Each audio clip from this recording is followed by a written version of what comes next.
Welcome to part 3. So after coming across a convenient plot explainer, Anderton then forms a plan to get back into pre-crime. If he tries to get near the building, a bunch of retinal scanners will scan him and he will be arrested. But in this world, people have found a way around this pesky problem. What is that way, you ask? Blindfolds? Sunglasses? Oh no, nothing so common sense. In this world, you can go to a back alley doctor, get your eyes taken out, and replaced with new ones. I'm not even gonna go there. So Anderton goes to one such doctor and requests that he replace his eyes, stipulating that he wants to keep the old ones when he's done. But it turns out, as is so important to the story, that Anderton actually knows this particular doctor. And keep in mind, as you watch this, just how much screen time they take up establishing this particular point. How we go way back. Solomon Pieri, MD. I was a plastic surgeon. You remember? Specialized in burn victims, mostly women. I put you away. Oh yeah, you did. You made those tapes. They were performance pieces. You set your patients on fire. I'll put them out. Some not as quickly as others, but let's change the subject, shall we? The future is so much more interesting than the past, don't you think? Oh, Miss Van Eyck, I'm afraid she's already smitten. She only has eyes for you. I know what you're thinking, John. How can I do what I do now? Well, let's say that I did spend an awful lot of time in the prison library. Now, that was a great way to avoid some of the more unpleasant aspects of prison life. Confinement was a real education, a real eye-opener. Så lilla älskling, nu är doktorn klar med dig. Nu är det Gretas tur. I mean, for true enlightenment, there's nothing quite like, well, let's say, taking a shower while this large fellow with an attitude you can't even knock down with a hammer whispers in your ear, "Oh, Nancy, oh, Nancy." Now, that was a lot of fun. Thank you so very much, John, for putting in there. Thank you so very much for giving me the opportunity to get to know myself so much better. And now to return the favor. Let me make it clear that they have just spent 1 minute and 45 seconds, which is a long time in movie terms, establishing that this guy has a vendetta against Anderton for putting him away, and that he intends to, as he puts it, return the favor. So, how does the doctor exact his revenge? He makes him a sandwich. That's right, he makes him a sandwich, pours him a glass of milk. The surgery goes off without a hitch, and we never see the doctor again. I want to stress what this means. The people who are writing this movie have taken a hunk of screen time out of the film to tell us something that doesn't matter to the rest of the film, and to set up a plot point that never pays off. And that sums up the whole movie. Let's just take a minute here to recap. This movie has been on for over an hour, and what has happened in all that time? Well, we got exposition on the bullshit metaphysics of pre-crime, we got a chase scene, another chase scene, another chase scene, more exposition on the bullshit metaphysics of pre-crime, and then we get to watch John Anderton follow a little string to a refrigerator. In other words, what has happened in the film so far? Nothing! Where's the story, Roger? Where's the story? So the preschool morons come to the building John is in and release a bunch of metal spiders to scan everyone's eyes. I'm not sure how that's any different or better than the officers going and doing it themselves, but whatever. Then we have a scene of John hiding in a bathtub full of ice, because there just so happens to be one here for plot purposes. Now, it was established earlier that if John removes his bandages before a certain time, he will go blind. But the spiders eventually find him, lift up the blindfold, scan his eye, and nothing happens. He doesn't go blind, the spiders leave, and we move on with the film. We were told he would go blind. So does that mean that he could have just let the damn thing scan him all along and we wouldn't have had to sit through this scene? I guess so. Fuck you. So Anderton eventually gets back to pre-crime and uses a hypo that completely changes his face. Though I don't know what that's doing in the story, since he doesn't bother to use it until he gets right up to the building, and everyone in the building figures out it's him anyway. He uses his old eyes to access different parts of pre-crime, and of course, the geniuses at pre-crime have labeled John a fugitive and a future murderer, and yet it never occurs to anyone to revoke his security clearance.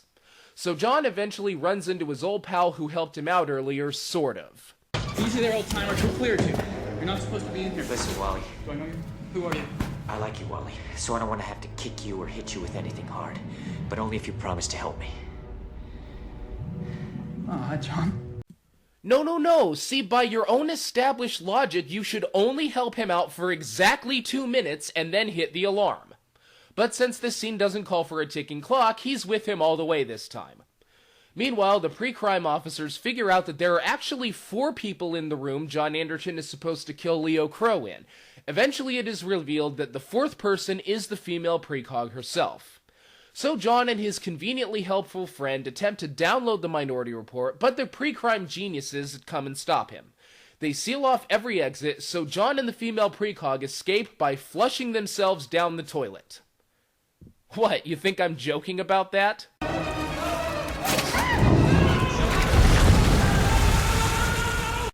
But that's okay. I mean, the scene may have looked stupid, but it's not like they literally got flushed down the toilet. They still have to be in the building somewhere. They can just seal them up again. Please find out where that pipe leads. I want every team underground now. Doesn't matter, he wins. No, I'll send my men to evac. We'll stop him in the reservoir. Gordon, she's in the room with him when he kills Crow.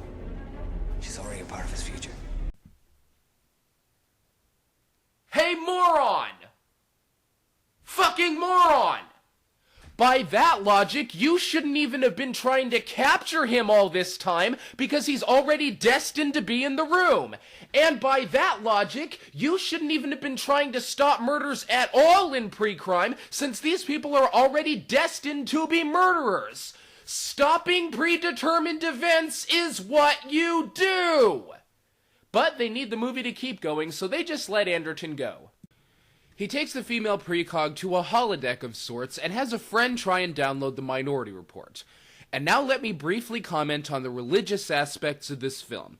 As we've seen, just like every other theme in the film, religion has been mentioned in brief once and then disappears until this very moment. When the friend realizes that he is in the presence of a precog, he drops to his knees and makes the sign of the cross. This ties in with the earlier comment that the precogs give people hope of the existence of the divine and have begun to deify the precogs. Now, that just doesn't make any sense to me. Precognition has nothing directly to do with religion, with the possible exception of the gift of prophecy, but even that isn't related to actually seeing murders. Today, even if it were somehow determined that psychics are 100% legit, I can't imagine the religious community suddenly putting them in the light of the divine. It would make sense to me if maybe some of the New Agers of this world would be excited about these 3, but I just can't imagine any religious group flocking to them in this way. This is just my opinion, but in my mind, if there actually did exist 3 psychic beings, the religious community would not deify them. If anything, they would consider them to be massive abominations that need to be expunged from God's pure earth. And to digress just a bit further on that point, how much better a story would that have been in this film? The precogs actually do stop murders and are doing real good in the world, but the religious community wants them stopped because their abilities conflict with their religious dogmas. Anywho, back to the film. So Anderton and his buddy tried to download his Minority Report, but it turns out that he doesn't have one. However, the female precog shows him the vision he was shown in the beginning once again. Before they can solve that mystery, however, preschool invades the place, and John and the female precog escape through the mall. So finally, at long last, they both end up at the very place John is going to kill his victim. He sees the man in the glasses, which turns out to be a billboard, and he sees the laughing old lady, which turns out to be an old lady that exists just to be a clue and laughs for no reason. And there is no doubt that they are where he is going to kill Leo Crow. So having finally arrived here, having the information of exactly what time this is going to happen, how much time he has before it's going to happen, John just hangs outside the building until time expires, then contacts pre-crime to tell him that he didn't murder anyone, and then, after there is no threat of him being charged with anything, goes up to the room with a full police escort to find out who this guy is. Oh no, I'm sorry, that's what someone who wasn't retarded would have done. You have a choice. Walk away. Do it now. I can't. I have to know. I have to find out what happened in my life. But you already know! Why don't you just leave? So for the sake of the plot, he goes up to the room where he finds evidence that this is the man who killed his son. Now, as it will be established later in the film, even the preschool morons aren't stupid enough to be fooled by this. The guy has a bunch of pictures of kids conveniently spread out all over the bed. This is obviously a setup, but John completely buys into it. Now, I know if my kid, if I had one, were taken from me, I wouldn't be thinking clearly in this situation either. But as we see in this scene, that's just no excuse. Crow confesses to the murder of Anderton's son and even provides details about how he did it. This causes John to beat him up and then to draw a gun on him, but when the final minute passes, he decides not to kill him. So this means that John managed to compose himself in the face of his son's killer so much that he didn't murder him, but not so much that he wakes up and realizes that someone who has kidnapped this many kids probably isn't going to immediately remember the details of your own. So there we go. John went up to the room like an idiot, but didn't kill the guy. Who cares? Yeah, I know, but at the very least, it means that this film is over.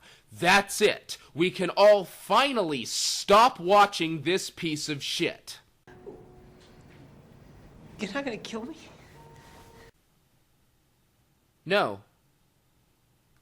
No, the movie is over.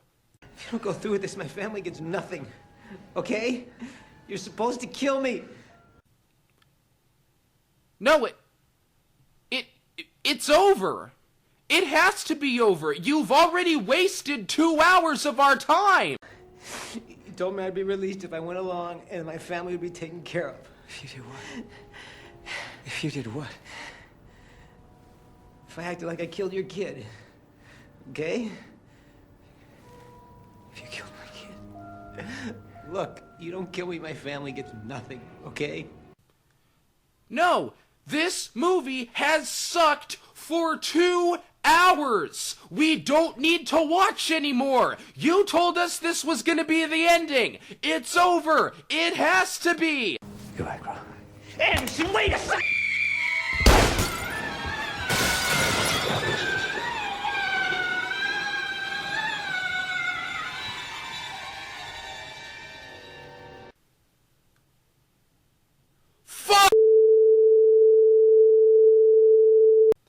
Well, it looks like the ending of this film is gonna have to be saved for part 4.